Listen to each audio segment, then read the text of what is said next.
A little delay, but we have some nice coffee for you to try during the talk. So hopefully that makes up for it. Просим прощения за то, что немного задержали начало лекции, но мы чуть попозже попробуем хороший кофе, поэтому думаю, что все останутся довольны. So my name is Joanne Berry, and I work for a green coffee importing company called Nordic Approach. Меня зовут Джоан Берри, и я работаю в компании импортеров кофе Nordic Approach.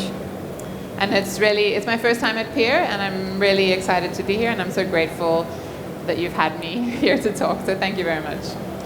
Это мой первый раз, когда я приехала на ПИР, поэтому мне все очень нравится, и мне супер интересно поговорить с вами и встретиться с вами здесь, в Москве. So our business is about finding the best coffees we can in different parts of the world that we work. We don't do huge volumes, but we concentrate on doing really high quality coffees. Наша компания занимается тем, что ищет лучший кофе в тех странах, в которых работает. Мы не возим какие-то огромные объемы, но стараемся при этом работать с specialty кофе самого высокого качества. And our skill set is in finding these coffees and understanding how they taste from the time we first cup them to the time they are in our warehouse and to the time they come into your roasteries. И какие способности нам важно иметь, чтобы искать этот кофе? Это в первую очередь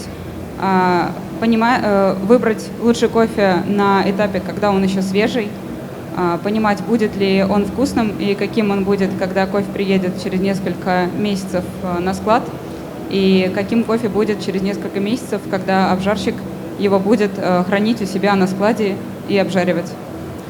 So the talk we're having today, or the conversation we're having, is about how coffee taste develops. То есть сегодня мы как раз будем с вами говорить о том, как будет меняться вкус кофе со временем. And this is obviously a very important part of our business because we don't want a coffee just to be good when we cup it in Ethiopia or in Colombia. We want it to be good when it lands in our warehouse, and we want it to be good when it gets to you in your roasteries. И этот аспект крайне важен для нашей работы, потому что, например, кофе из Эфиопии не может быть вкусным исключительно тогда, когда вы его капите в стране произрастания или когда выбираете это зерно. Оно обязано быть вкусным всегда, когда оно приплывет из Африки в Европу и через несколько месяцев, когда его наконец-то пожарят. So today we're going to talk about the different elements involved in making sure that that happens. И сегодня мы будем говорить о том, какие факторы влияют на это и что происходит на каком этапе. So, here's an outline of what we'll be discussing. Перед вами план того, о чем мы сегодня будем говорить. So, tasting what a coffee will be. Дегустация и какой кофе будет по вкусу на разных стадиях. The impacts and implications of the environment a coffee is grown in. Что влияет на кофе, пока он растет и хранится. The precautionary measures we can take, things that we can do to help make sure coffees are at their best. Меры, которые мы можем предпринять, чтобы кофе хранился дольше и кофе был вкуснее. And adaptations that we can take to improve things on a production level. И какие изменения мы можем сделать во время подготовки, во время производства кофе, чтобы улучшить его качество. So, as you all know, coffee is an agricultural product. Как мы все знаем, кофе – это сельскохозяйственный продукт. So it is a seasonal product. Это сезонный продукт. And it is a perishable product. It has a limited lifespan or shelf life. И у него есть ограниченный срок хранения, срок использования. And this is something I feel like we often forget. We often think because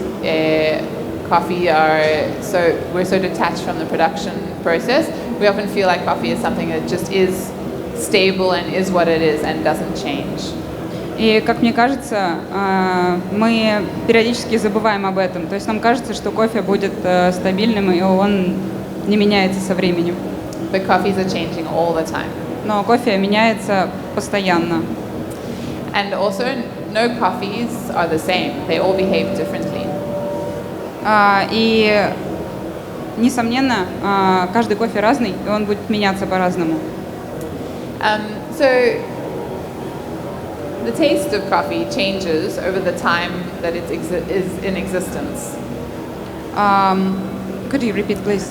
The taste of coffee is changing over the lifespan or the time that the coffee is existing for. Вкус кофе меняется на протяжении всего его времени. And coffee can change positively and it can change negatively. И надо помнить о том, что кофе может меняться как в лучшую, так и в худшую сторону. This is something we really see in the way that we work in coffee. We work across a lot of different countries, and we see how in some countries there are certain ways that a coffee tastes when you are there and the coffees have just been harvested.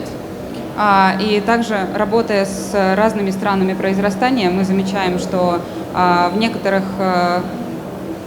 в разных странах кофе меняется по-разному.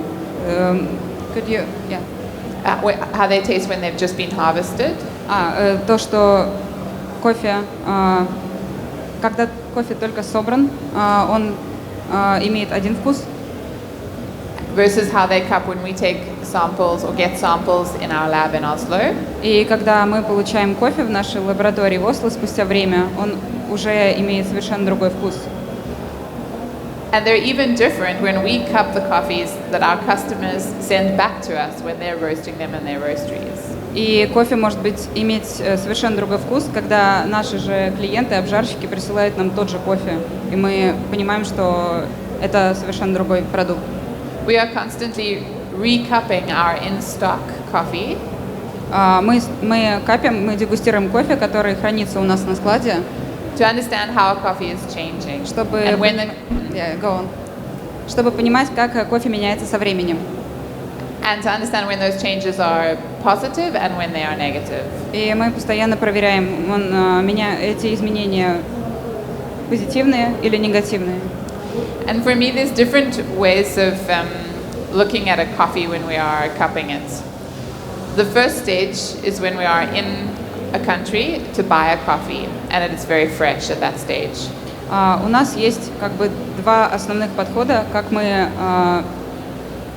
проверяем кофе, именно проводим контроль качества. И первая стадия – это кофе в стране произрастания, когда он свежий, и мы находимся еще в оригине. At this time, for me, it's very easy to cup coffees and not to taste very much or to feel like you don't have a very much expression from the coffee. И для меня это та стадия, когда ты не можешь почувствовать букет кофе. То есть, по сути, он очень свежий, и ты не можешь понять, каким будет зерно. And you are having a lot of coffees on the table, so it can be very easy that you don't see a coffee and you go past it, and it can actually be a beautiful coffee. И в том числе, когда вы пробуете кофе в стране произрастания, вы пробуете очень много кофе, и поэтому это крайне легко пропустить то зерно, которое действительно достойно вашего внимания. So one of the things we have to learn as buyers is to cup the coffee not just for how it tastes at that moment, but for how it can taste in a month's time, in 2 months' time. И в данном случае очень важен, как кажется, этот скилл сорсера, когда вы понимаете, что вы выбираете кофе не который сейчас самый вкусный на столе, а который будет вкусным потом, спустя время. And this can be different from country to country. Different countries have different characteristics that you see happening when the coffee is very fresh, and those things are then changing as the coffee gets mature and is rested. И здесь нет единого закона, то есть в каждой стране именно каппинг свежего зерна будет проходить по-разному. И вам нужно в голове понимать, как кофе будет меняться со временем. То есть, например, в Эфиопии и Колумбии вы будете капать свежее зерно по-разному. In my experience, most coffees, when you are cupping for purchasing in a country, most coffees will taste better with time. На основе моего опыта могу сказать, что, как правило, когда ты пробуешь кофе в Origin, ты не это не самая лучшая стадия для кофе. То есть со временем он станет, несомненно, лучше и вкуснее. But sometimes, on the occasions when coffees develop negatively, they taste much worse with time. Но бывают случаи, когда вкус зерна меняется в худшую сторону. То есть вы попробовали вкусный кофе сейчас, и через 3 месяца это все становится плохо. So learning to taste these characteristics that we can also acknowledge as negative attributes of a coffee. То есть вам заранее нужно понимать, какие характеристики, какие дескрипторы говорят вам о том, что это как бы плохие характеристики кофе, он будет меняться в худшую сторону. It's important to make the right choices. И крайне важно это понимать, чтобы сделать правильный выбор, ведь вы покупаете зерно. But it's of course not only in the cup. We will also discuss other ways to measure what a coffee will be in time. Но, естественно, мы говорим не только о навыках именно дегустации кофе. Мы с вами поговорим о том, как можно измерить и каких-то других показателей, которые помогают нам отслеживать изменения зеленого зерна со временем. And what is also important about this is understanding where a coffee is from. И крайне важно здесь понимать, из какой страны пришел этот кофе. The environment a coffee is growing in has specific characteristics that affect the way the coffee develops. То есть климат, в котором растет кофе, оказывает огромное влияние на то, как он будет меняться со временем. So that takes us on to the next element of tasting coffee and the development of taste, which is the impact and implications of the environment. То есть мы переходим к нашей следующей части лекции, какие как бы составляющие климата и самой всего того, что окружает кофе в Origin, будет влиять на то, как меняется зеленое зерно. So here's some pictures of a producer we work with in Colombia.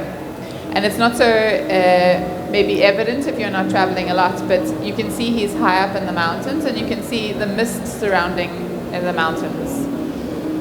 And that's important. So now I'll talk about 3 case studies of countries that we work in and how they are different and what is affecting them in terms of taste and development of taste. Вы здесь можете видеть фотографии фермеров, с которыми мы работаем. Конкретно это фермы в Колумбии. И обратите внимание, что... Раз, все хорошо. Марка дает именно тот вкус, который все ждут от брецеля. Брецель в овощном растении. Can wait, I think. Не высушить. Let me change your mic. У меня работает.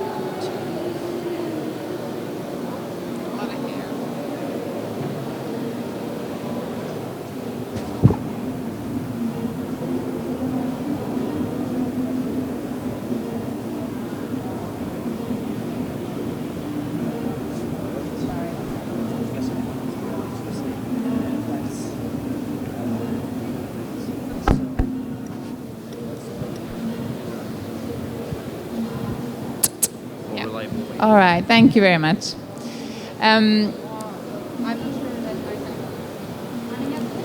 Oh, we have another mic issue on the other mic.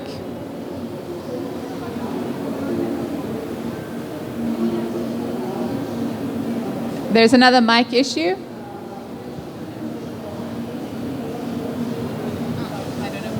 Мы пока продолжим так. Надеюсь, нам поднесут второй микрофон. Вот, Эй. да. Thank you very much. Да, продолжим после небольшой заминки. Вы видите, во-первых, что это высокогорье, во-вторых, что здесь туман. Это крайне важно. Эта картинка здесь неспроста. И мы поговорим о том, как климат влияет на старение зеленого зерна на примере 3 стран, чтобы увидели, насколько некоторые факторы влияют на это. So the way that coffee gets from the farm or from a producer onto a ship and exported out of a country varies in every country the coffee is grown. Could you repeat this? Sorry. The way the coffee gets from the farm onto a ship and exported out of a country is different in every country the coffee is grown. В каждой стране совершенно по-разному протекает этап от выращивания зерна до того момента, как кофе попадет на склад в Европу. То есть как его вырастет, как он отправит, как его обработают, как его подготовят к экспорту и отправят. Все разное в разных странах. And these different supply chains have the ability to have a different impact on coffees depending on where they're coming from.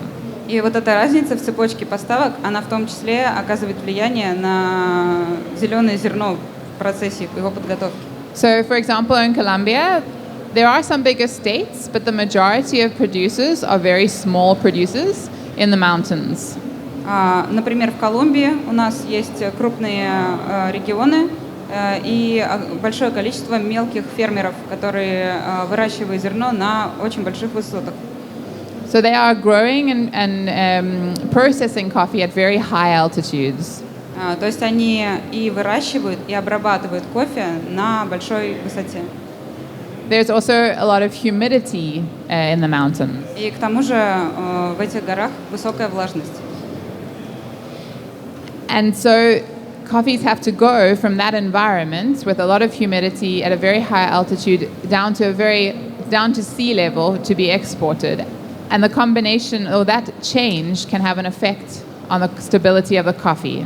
То есть кофе сначала растет и обрабатывается при высокой влажности, а потом его спускают с гор, чтобы отправить на экспорт по океану. И получается такой большой скачок у зерна с высоты, с высокой влажностью вниз в совершенно другую влажность и температуру и окружающую среду.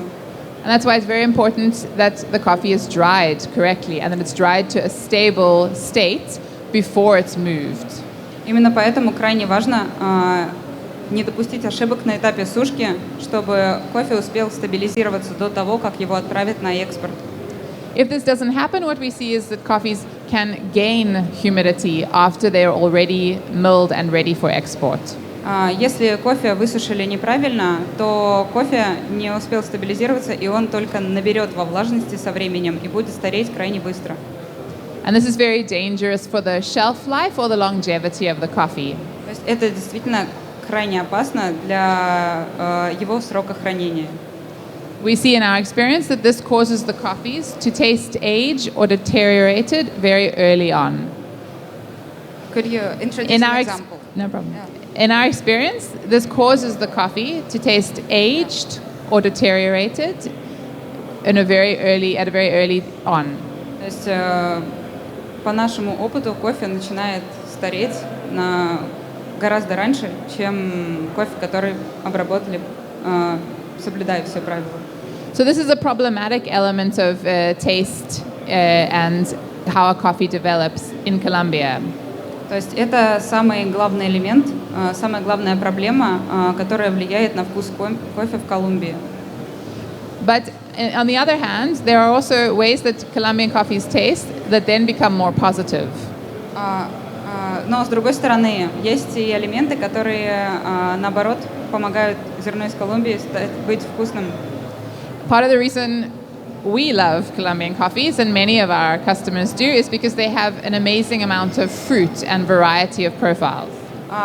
Один из элементов, за который мы любим кофе из Колумбии, это то, что помимо кофе они выращивают большое количество фруктов на тех же горах. But often that fruit is very hidden when they're very fresh, and you taste much more herbal characteristics. Could you repeat? Yeah. Often that fruit is very hidden when the coffees are fresh. You mean in the taste of coffee? Yeah, you don't taste the fruit so at the front of the coffee. It's more at the back of the coffee. Я прошу прощения, я немножко ошиблась с переводом. Мы любим Колумбию за то, что в ней очень много фруктового вкуса. Но когда вы дегустируете Колумбию в стране произрастания, когда кофе еще свежий, вы не чувствуете фруктов. То есть пока их нет, и букет весь скрыт. And it's often only over time that you see the fruit come out and develop. И только со временем вы чувствуете, как вкус зерна развивается, и вы наконец-то можете почувствовать, букет раскрывается, и вы чувствуете фрукты уже в чашке. And so initially we often find that Colombian coffees can come across in the cup as very herbal. И когда вы капите Колумбию именно на ранних стадиях, вы можете чувствовать такую легкую травянистость. And so this is also something important to understand about Colombia. When you are cupping coffees and you are struggling, not tasting what you expect, it's good that you can understand, okay, but this is the characteristics of these coffees when they are fresh. То есть это крайне важно понимать, когда вы пробуете свежее зерно в Колумбии, и держать это в уме, когда вы капите, что вы не видите фруктов, но знаете, что окей, это как бы черта колумбийского кофе, и он такой, потому что он свежий. Another example or a case study is Ethiopia, Например, другой пример, возьмем Эфиопию, which has yet again another supply or logistic or supply chain. и логистика в этой стране совершенно другая. То есть цепочка поставок от зерна до склада в Европе будет другая в сравнении с Колумбией. While coffees in Colombia are mostly grown by small producers all over the countryside, Как мы говорили ранее, если в Колумбии есть много-много мелких ферм и мелких фермеров, которые выращивают кофе, they are centralized at the processing point because the coffees are all delivered to a washing station and processed at that point. то в Эфиопии все довольно-таки централизовано, и очень мелкие фермеры все приносят свои ягоды на одну точку сбора, на одну крупную станцию обработки. So there is greater control over the processing of volumes. И эта станция обработки может контролировать обработку больших объемов. But on the other hand, there is also the areas that our coffee is grown in Colombia are very scattered and very far away from the capital, where all the coffees have to come to be dry milled. We're talking about Ethiopia. Ethiopia. Yeah. You just mentioned Colombia. Sorry. Но с другой стороны, потом, когда кофе уже обработали на станции влажной обработки, иногда кофе нужно пройти большой путь, чтобы добраться до столицы, где находится станция сухой обработки. And so that's a challenge in in Ethiopia, is transport and storage. And this is a point at which coffees in Ethiopia can be victim to negative impact. То есть вы видите разницу. Это именно проблема, которая может быть в Эфиопии. То, что зерно приходится пройти путь со станции мытой обработки до сухой, и иногда транспортировка может сильно повлиять на вкус кофе. In addition to this, the dry mills where coffees are milled and sorted and made ready for export are often not ideal environments for coffee to be stored in. И уже на станциях сухой обработки, то есть где кофе очищают от патчмента, сортируют и готовят к экспорту, в Эфиопии там не самые лучшие условия для дальнейшего хранения зерна. And the export process out of Ethiopia is complicated and quite timely. И процесс экспорта, то есть вывоза уже готового зеленого зерна из Эфиопии, это очень сложный процесс, полный бюрократии, и он занимает довольно много времени. So all of these things can impact how the taste of the coffee you originally cupped and selected will actually end up developing. What taste it will develop into. И эти факторы будут сильно влиять на то, как будет меняться вкус эфиопского кофе со временем. And things that are important to understand when you're dealing with Ethiopian coffees. И какие вещи важно понимать, когда вы работаете с кофе из Эфиопии? In general, what we find in Ethiopia are the coffees have very low humidity. В среднем кофе из Эфиопии сам по себе имеет низкий процент влажности, низкий уровень влажности. But this also hasn't, in our experience, been a problem. Но на нашем опыте можем сказать, что это не проблема. I know the problem can come sometimes more for the roaster than for us. Which problem? Единственная проблема, которую мы знаем для обжарщиков, это то, что кофе с низкой влажностью гораздо труднее жарить. So the third case study we have is Rwanda. И третий пример – это кофе из Руанды, Which also has quite a complex export process. Тоже из Руанды вот вся цепочка поставок, именно процесс подготовки кофе к экспорту довольно трудный. The country is not so big, Страна сама по себе не такая большая, and coffee is also grown by small growers scattered across the country. и также кофе выращивают мелкие фермеры, которые распределены по всей площади страны. But processing is centralized at washing stations, Но кофе обрабатывается, как правило, централизованно, то есть на крупных станциях обработки. and this works relatively efficiently because the country is so small. И мы считаем, что это довольно эффективно, потому что страна маленькая. But for example, in order to export coffee out of Rwanda, Но, например, когда мы уже хотим вывести кофе из Руанды, coffee has to physically be moved into the government's board for agriculture's warehouse, то кофе нужно уже перевести в большой склад для всей сельскохозяйственной продукции. it has to be physically assessed by them, То есть физически нужно добраться до этого кофе и его перевести с одной точки на другую. and they have to issue approval documents for export. И самая большая трудность – это получить документы, которые разрешают вывести кофе из страны. And all of this happens when it is at the end of the harvest, И все это происходит в конце урожая, то есть когда кофе уже обработали и он лежит без пачмента. and the climate in Rwanda is very warm at that time. И в конце урожая в Руанде как раз очень жаркая температура.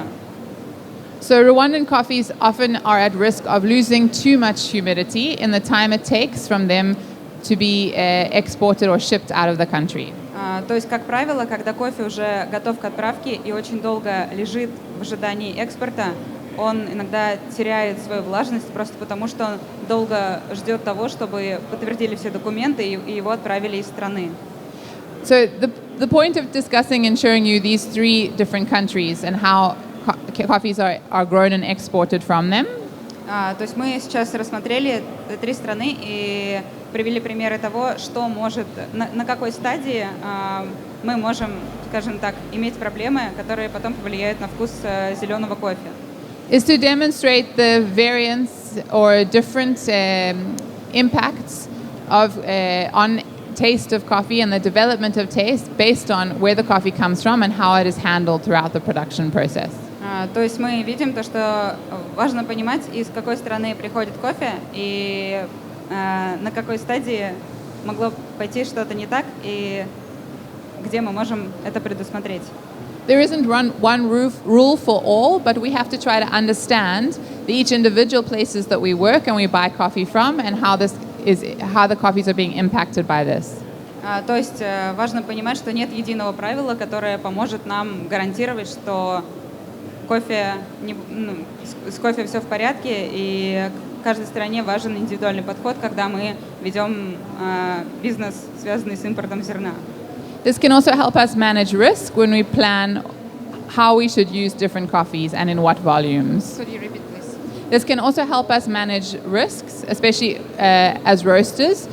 It can help you manage risk to understand which coffees are more sensitive to being negatively impacted. То есть, когда мы говорим про обжарщиков, эта разница помогает нам заранее планировать свои риски. То есть, с каким кофе у нас есть больше рисков того, что он состарится быстрее, и с каким кофе эти риски ниже.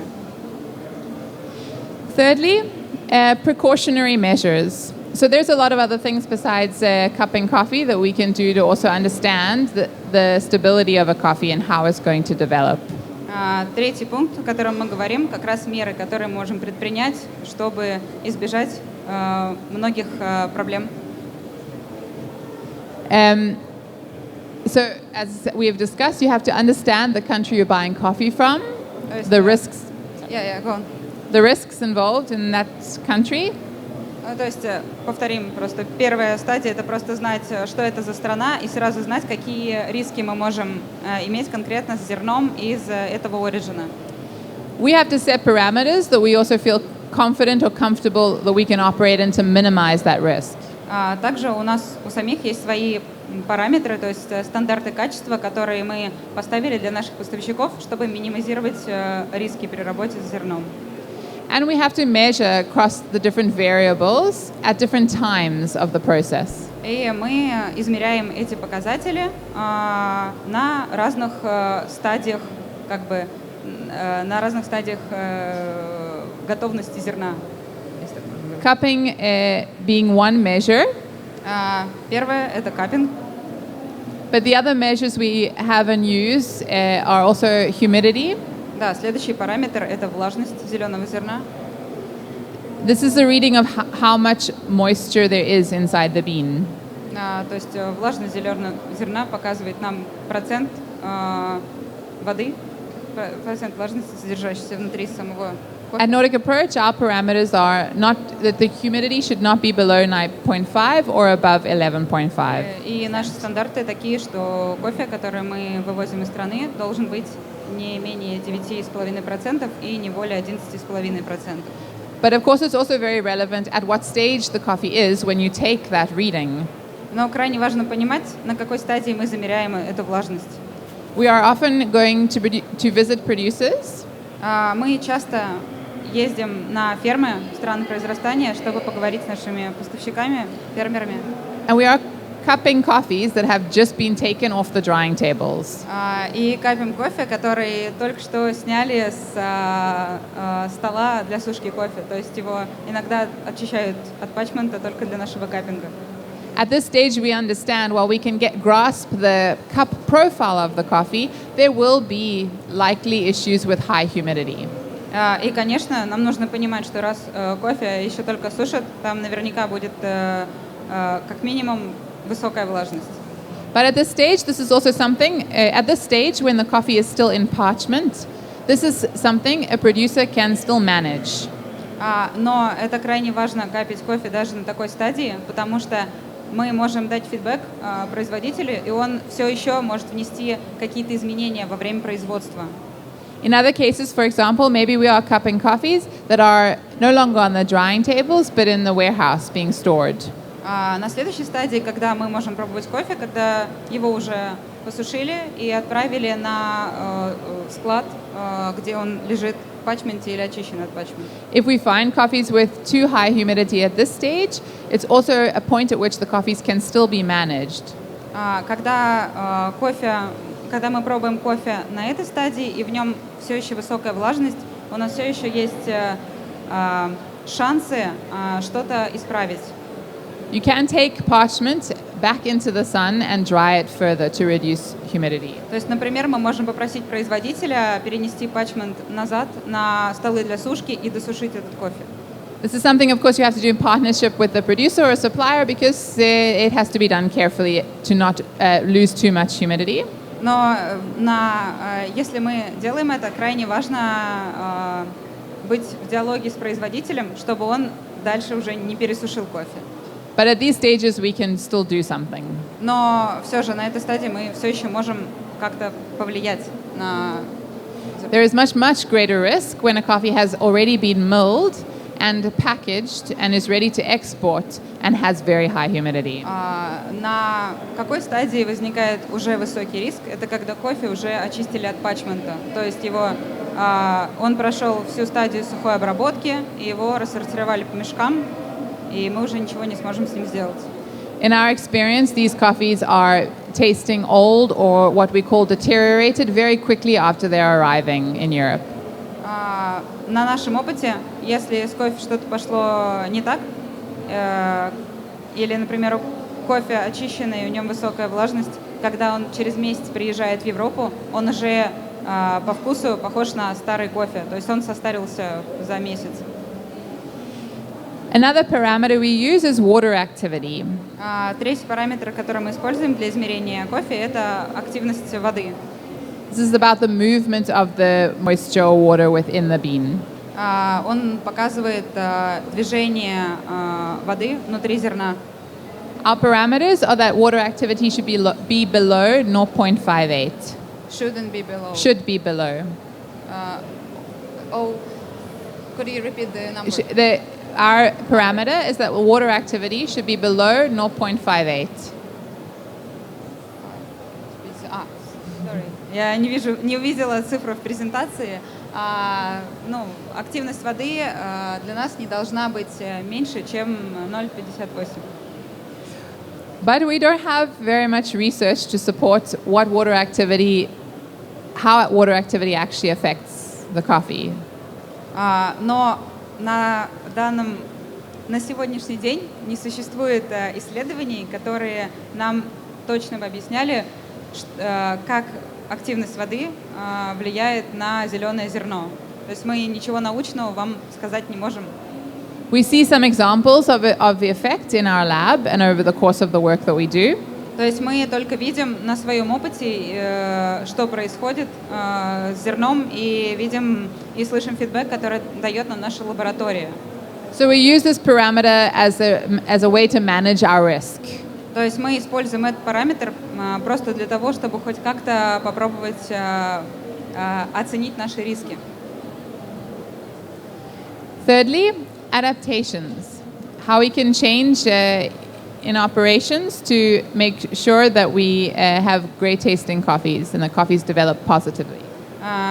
И четвертая часть нашей лекции, что мы можем сделать именно в своей работе, чтобы мы всегда пили вкусный кофе. So, your buying habits. I think what's very important if you're a green buyer or if you're a buyer to select coffees for your company is to learn how to understand what age tastes like, what coffees actually. Sorry. Yeah, no problem. Что самое главное, как нам кажется, когда вы занимаетесь закупками зеленого зерна или жарите кофе, это в первую очередь вообще знать, как в чашке можно понять, что кофе старый, то есть как это ощущается во вкусе. So to be able to actually identify the cup characteristics you'll find when a coffee is already starting to fall off. То есть, чтобы вы понимали, когда капите чашку, что кофе уже начинает стареть, отъезжать. For me, the flavor characteristics that you are getting can be described as like woody and very flat. Для меня в чашке вы уже можете по дескрипторам понять, что в кофе появляется дерево, и он становится более плоский. And this is the first step for me in making sure that we can control or have coffees that develop in taste in a positive way. This is the first step for me, for us to make sure that we can buy coffees that develop in a positive way in flavor. То есть для меня это такой первый маркер, который говорит о том, можем ли мы вообще покупать кофе и изменится ли он в лучшую сторону. And of course, seasonality is important. Like having coffees fresh is important. И, несомненно, сезонность кофе. But, for example, this is more important in some countries rather than in other countries. И также в некоторых странах это крайне важно, чем в других. While in Colombia, there is greater risk of coffees fading or tasting deteriorated or aged. То есть в Колумбии, например, самый высокий риск того, что кофе будет стареть быстро. We have Ethiopian coffees that are, after being a year old, taste better than when we first bought them. И наоборот, например, кофе из Эфиопии, у нас есть примеры того, как кофе больше, чем 1 год, и он до сих пор вообще не показывает никаких признаков старения. So when you're making decisions as a buyer, it's very important that you understand where the coffee comes from. То есть, когда вы покупаете кофе и принимаете решение о покупке зерна, крайне важно понимать, откуда идет ваш кофе. How that can impact the taste or the development of taste. И как это повлияет потом на развитие вкуса со временем. What the harvest period is for that coffee. Какой период урожая этого кофе, то есть вообще в каком месяце вы покупаете кофе. But it's also important that you just cup the coffee and see if it tastes good, because there are many coffees that can taste great over time and even taste better over time. Но крайне важно также просто понимать, что кофе, который вы капите, он вкусный, и это самое важное. Возможно, он станет еще вкуснее со временем. So equally so as a roaster, and even as a green buyer for an importing company, there's a lot more risk in taking bigger volumes of some countries where you know it will take some time to use or get those volumes out into the market. То есть, например, как для обжарщиков, так и для людей, которые закупают зеленое зерно в компании импортеров, важно понимать, например, если вы берете большой объем, но не планируете израсходовать кофе быстро, и он будет лежать какое-то время на складе. So this way it becomes important to plan your purchasing and the volumes that you're going to use and the length of time you're going to use them for, with in mind the reality of some coffees and how they can age or don't age. Could you repeat? Yeah, sorry, I didn't put that very well. So it's important when you're planning your buying for your volumes that when you want to have a coffee for a year. То есть, например, это крайне важно, если вы планируете закупки своего зеленого зерна, понимать, например, что вы берете кофе сразу на год. That you also think about what coffee is suitable to be kept and to be presented to your customers for over a year. То есть сразу важно понимать и иметь в виду, что этот кофе подходит для того, чтобы он лежал у вас целый год, и что вы будете жарить или подавать гостям в кофейне спустя год. Countries like Brazil and Ethiopia have a very long shelf life. То есть, например, кофе из Бразилии, из Эфиопии, они хранятся долго. And then the other thing for us that's very important is to actually work with producers, to work with the people on the ground. Ну и для нас, как для импортеров, крайне важно работать с самими фермерами, производителями и вносить какие-то изменения еще там, в стране произрастания. So the most important developments in longevity of coffee that we have seen over the time we've worked in coffee. Что мы увидели, что влияет больше всего на то, что кофе становится лучше, is to implement drying protocols. Улучшать процесс сушки зерна.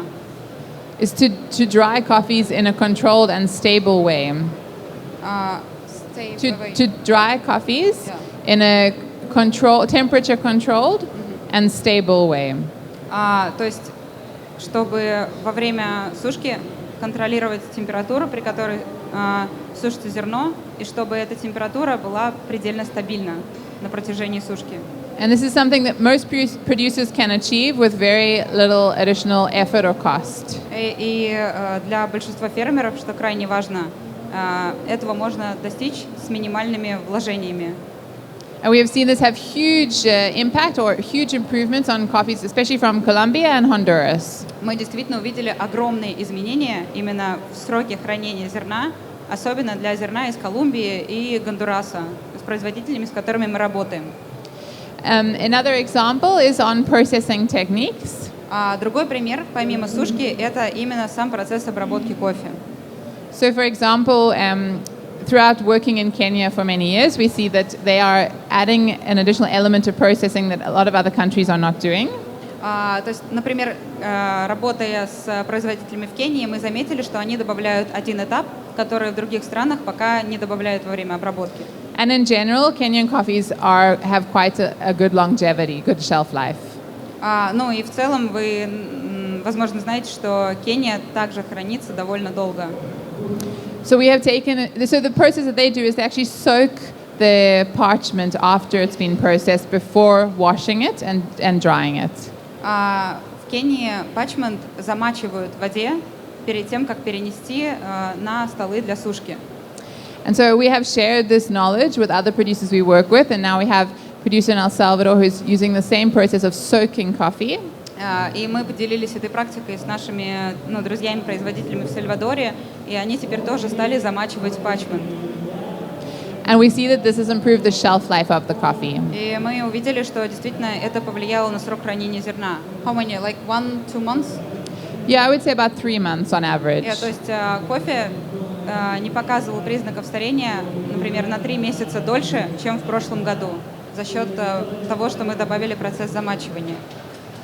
So these are the things that we can do in our behavior to help make sure we have coffees that develop well. То есть это как раз те самые меры, которые мы можем сделать вместе с производителями, чтобы кофе оставался вкусным дольше. So the next thing I have for you is we'd like you to try 2 Colombian coffees to demonstrate what age in coffee tastes like. Теперь мы попробуем с вами 2 разных кофе из Колумбии, чтобы вы увидели, почувствовали вот этот дескриптор стареющего зерна. And afterwards we'll take any questions that you might have. И после того, как мы попробуем кофе, у нас останется немножко времени на вопросы.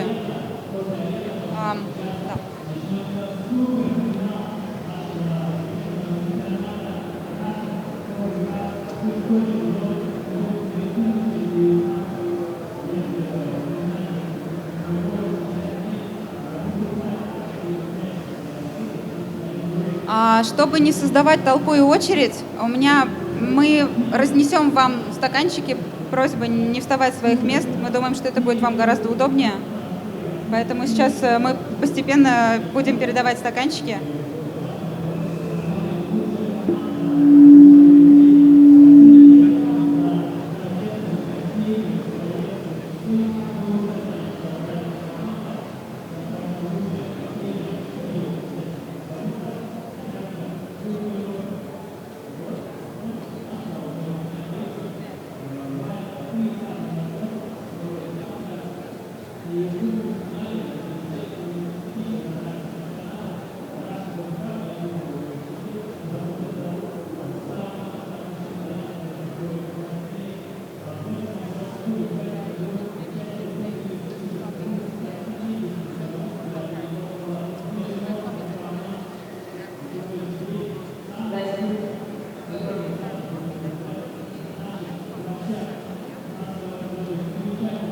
То есть сейчас вы пробуете кофе, в котором очевидны именно признаки зерна, которое уже состарилось, которое показывает признаки старения. Возможно, вы часто слышали, как говорят, что зерно отъехало.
Сейчас мы будем раздавать уже второй кофе.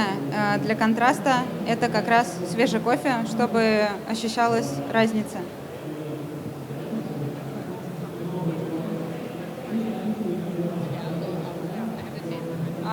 Мы сейчас раздадим кофе, и Джоан немножко прокомментирует по поводу просто каппинга или ощущения.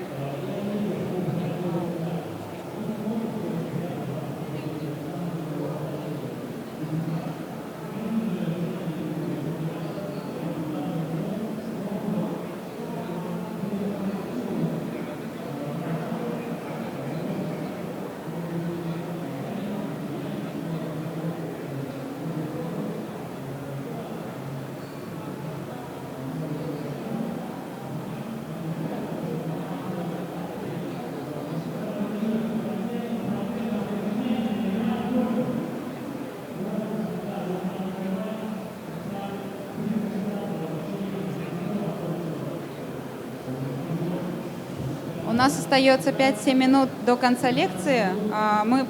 Нам сейчас замечательные девочки помогут разнести стаканчики с кофе.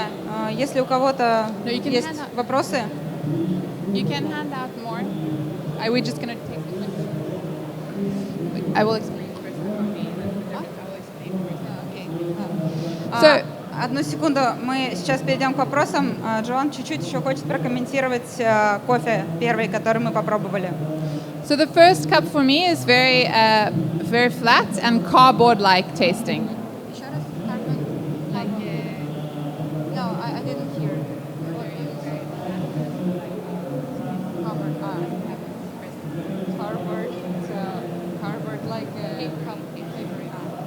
То есть первая чашка для нас довольно плоская и с таким бумажным дескриптором во вкусе. And as this coffee cools, you'll see the age coming out more and more. И с остыванием вы будете чувствовать, как вот этот признак состаренного кофе, он будет проявляться все больше и больше. Well, the second cup for me is much more present acidity. Во второй чашке для меня гораздо ярче кислотность. And better fruit. И более качественные фрукты во вкусе. Перейдем к questions. Yeah, if anybody has any questions, feel free. Вопросы?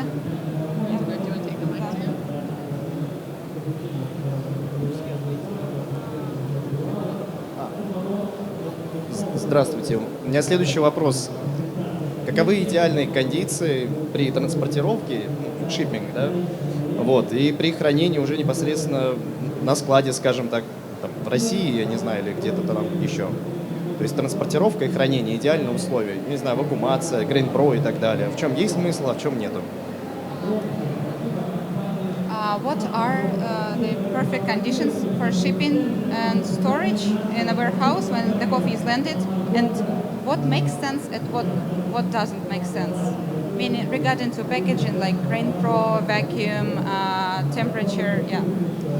I think it's a little dependent on how at risk the coffee is of having issues.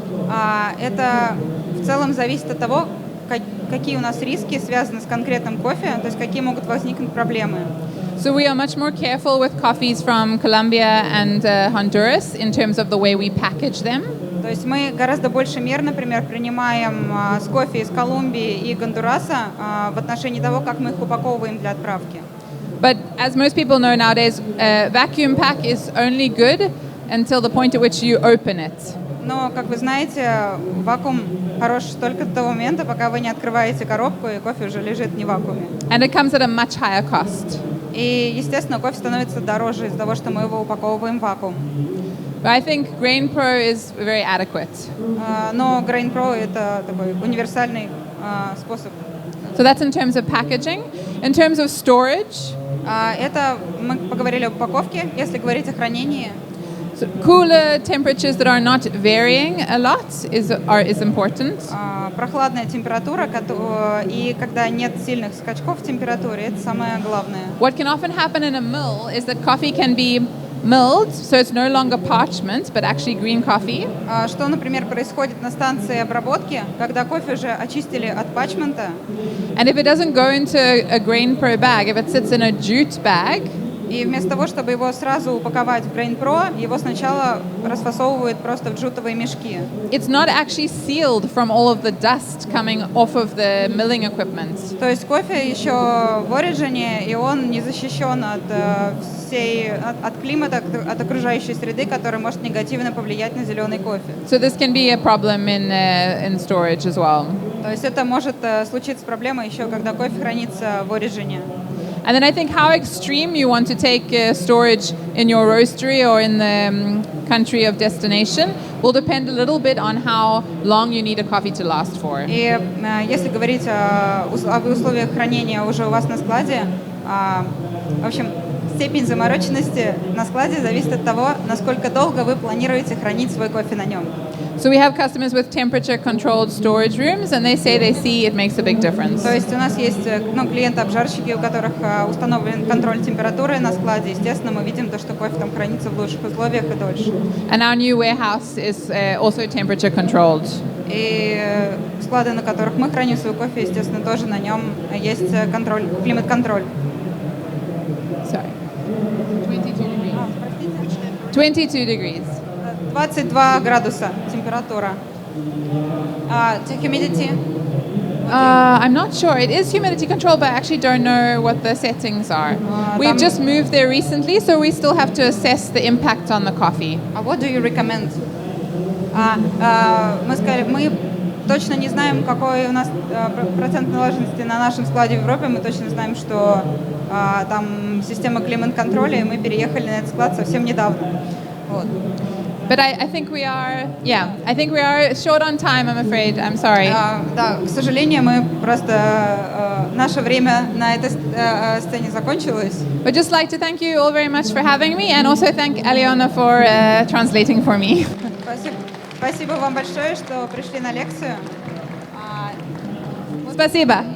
Если у вас остались какие-то вопросы, подходите на наш стенд, мы будем рады поговорить и ответить на них. Стенд 3G90. Спасибо вам большое. Спасибо.